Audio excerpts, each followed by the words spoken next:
Hey, what's up, you guys? It's Jake here. Hope everybody's having a great day out there today. Today, we are reacting to the BAFTA winners, one of the bigger precursors going into the awards. Now, the BAFTAs do like to do their own thing. They have a pretty major British bias because they are the British Academy, after all. But they are very consequential for the Oscars, and they do play pretty heavily into what the Oscars end up doing. And so, this is going to be fun to look at, to see who is the winners over across the pond. So let's take a look. Okay, so I was not able to watch these live. I was hanging out with my family, but I have a Forbes article pulled up, and we're just going to read them out loud on camera, and I've got my screen recording. So you can catch my genuine reaction. So we're going to start from the bottom. Alrighty, Rising Star Award, Robert Aramayo. That makes sense. He's British. I would have loved to see Miles Caton. I think if the Academy had something like this, they would have gone for Miles Caton or Chase Infinity, but Robert Aramayo, that makes sense. Documentary, Mr. Nobody Against Putin. That is interesting. This was actually nominated at the Oscars, so that is fascinating. The Perfect Neighbor is kind of the unspoken frontrunner. The documentary is weird with their precursors. And so Mr. Nobody Against Putin is a fascinating win. I think the Oscars will still kind of come around The Perfect Neighbor. I think it's just the most high profile of these documentaries because it's on Netflix, but still interesting that they did something different. British film, Hamnet, makes total sense. That not surprising at all. Film not in the English language, Sentimental Value. Its first win in this category the whole season. It is not going to go to Secret Agent the whole time. I think this is a really big get going into the Oscars. I think Sentimental Value might end up winning this one. The Oscars really loved Sentimental Value. It got all of the actors in there. Joachim Trier in director. Sentimental Value in editing was a really big get. So I think that stands to have a really good shot to win at the Oscars. Alrighty, casting, I swear. Okay. Yeah, sure. Visual effects, Avatar Fire and Ash makes sense. Should win. Whoa. Okay, Sinners won for score. I thought because the nominees were down here that it didn't win, but Ludwig Göransson winning for Sinners, even with that being so like unapologetically like 1920s Southern bluegrass, like the BAFTA still went for it. That's crazy. So Ludwig Göransson's winning the Oscar. He is winning his third Oscar in 7 years. That's crazy. That's absolutely nuts. Here we go. Sound, F1. That's good. I think that's probably going to win the Oscar at this point. Makeup and hair, Frankenstein. That's good. Costume design, Frankenstein. That makes sense. Production design, Frankenstein. There we go. Editing, One Battle After Another. That's great. That is great news. That was the editing of the year, that's okay. Now I'm thinking about it. That's kind of shocking because BAFTA tends to go for the like race car movies. They like car movies, especially with editing. The BAFTAs have gone for those kinds of movies a lot, or movies that heavily feature cars. So for them to go with One Battle After Another is massive. And it also shows that has a very strong chance at the Oscar, which is great. I think it's the best editing of the year, and I don't want F1 to win that award. I think One Battle After Another's editing is so good. Cinematography, One Battle After Another, it did win the BSC, so that makes sense. Yeah, we're really waiting on ASC to see what they do, but One Battle After Another, I guess, is your front runner right now. Alrighty, we're hitting above the line categories. Adapted screenplay, One Battle After Another, makes sense. PTA going all the way. Original screenplay, Sinners, nice. That's really good. I think it would have been great if they went for Sentimental Value or Secret Agent. I haven't seen I Swear, but Ryan Coogler winning for Sinners, that's great.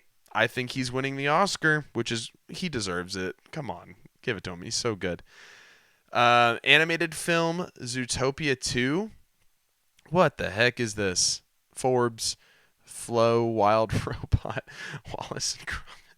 Oh my gosh, this is a clown show. Anyways, oh my gosh, these were all from last year. Whatever. Zootopia 2 won animated film. K-pop Demon Hunters wasn't eligible, so it doesn't win here, but that makes sense.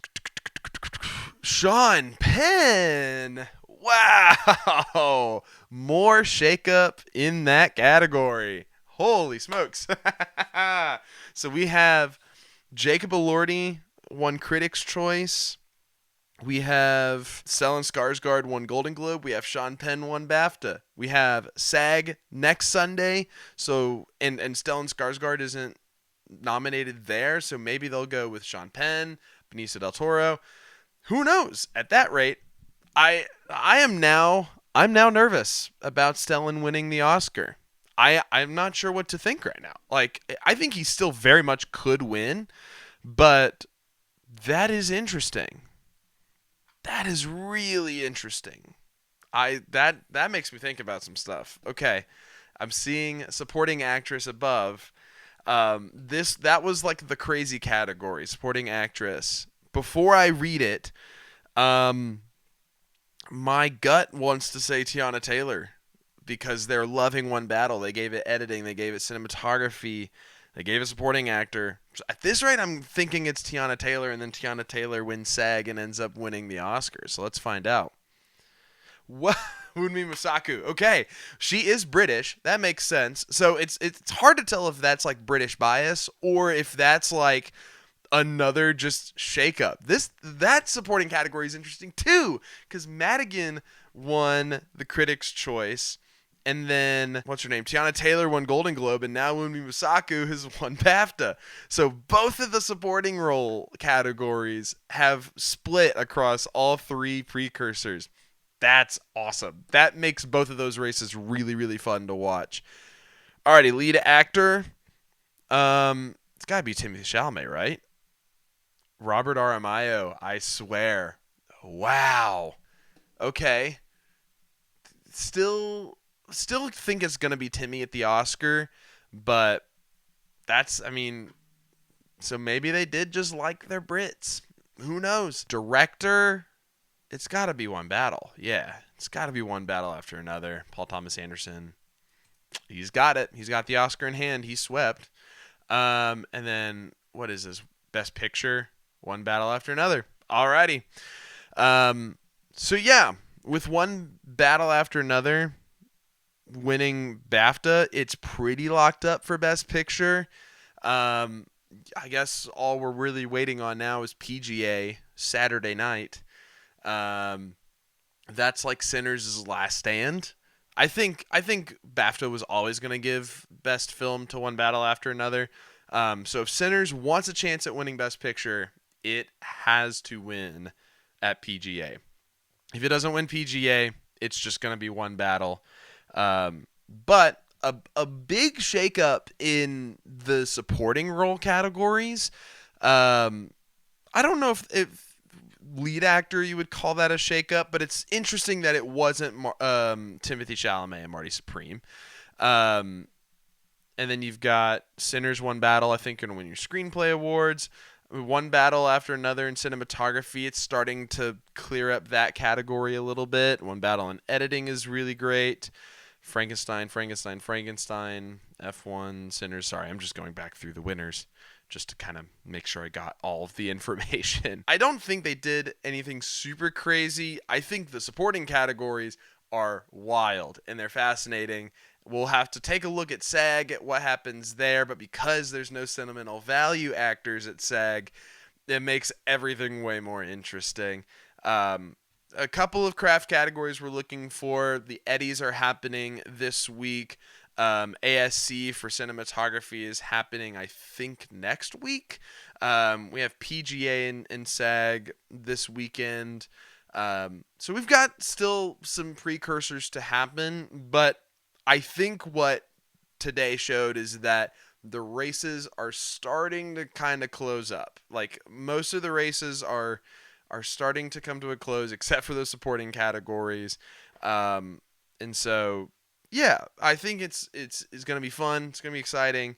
But it is looking like it could potentially be a rather predictable year at the Oscars, which never hurts the stats. But it just makes for a not as interesting night. But we'll see. We've still got maybe 3 or so weeks left, and so lots of room for things to shake up. Thank you guys so much for watching. I've been making a lot of YouTube shorts lately, and I've had a lot of fun doing it. I've been doing these weekly updates for the awards, talking about the different little guilds and how each individual race is kind of shaping up.